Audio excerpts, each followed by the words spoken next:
بس وانس اللي انت حاجه مشيت معاك انت ممكن تعمل ملايين. انا عايش في امريكا وعايز ابدا منتج كوزماتكس، المتاح معايا $7000. ابدا على ويب سايت ولا امازون وتنصحني بايه؟ بص، نصيحتي في الاول خالص تبتدي بويب سايت مش امازون وتعمل براند الكويس بتاعك. $7000 دي هتخصصها، انا مش عارف انت عامل شركه ولا لا. لازم تعمل شركه في الاول عندك طبعا في امريكا، اعملها في ولايه بقى انت هتبقى فاهم كويس. $7000 دي هتقسمهم جزء للتصنيع، طبعا ان شاء الله التصنيع ما ياخدش كتير، وجزء للماركتينج. جزء التصنيع ما انصحكش ان انت تروح تعمل باتش كبير جدا وانت لسه ما عملتش تيستنج او ما عملتش اي حاجه.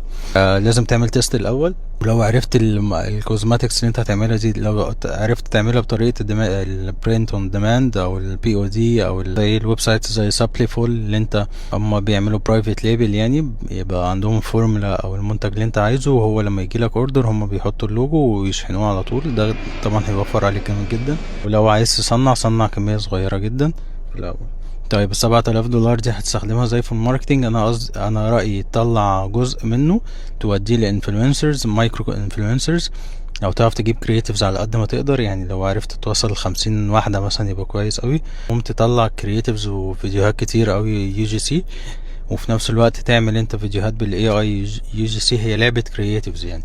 طيب الماركتينج بقى والتسويق تعمله ازاي؟ الويب سايت بتاعك هتعمل شوبيفاي، وهتعمل حاجة انا رأيي تعمل فانلز، حاجة اسمها ماركتينج فانلز. دي بتتعمل على بلاتفورم اسمه فانلش او تشيك اوت شامب. الفانلز دي هتعملها بطريقة حاجة اسمها advertorials وlisticles. advertorials دي يعني تقول زي قصة كده، حد استخدم المنتج وفرق معاه وحصل معاه كذا كذا كذا، طبعا من غير ما تضحك على الكاستمر، يعني يعملها بطريقة ذكية. الليستيكلز دي تقول مثلا 7 reasons why you need this product بتاعك مثلا، وتبتدي تعلم الكاستمر ليه هو محتاج يشتري المنتج ده او ليه المنتج ده كويس ليه. ده الكونفرجن ريت مفروض بيبقى اعلى في كوزماتكس، اعلى من اللي انت تودي على البرودكت بيج على شوبيفاي على طول. وفي نفس الوقت اعمل برضو سبليت تيست، يعني شوبيفاي بيج اعملها سبليت تيست مع الفانلز دي وشوف انهي اللي هيمشي معاك احسن. تتعب فعلا شويه وانت شغال في الكوزماتكس عشان كومبيتيشن عاليه، بس وانس اللي انت حاجه مشيت معاك انت ممكن تعمل ملايين. توكل على الله كده ودوس فيه وخده كبزنس حقيقي، وان شاء الله ربنا يكرمك ويوفقك.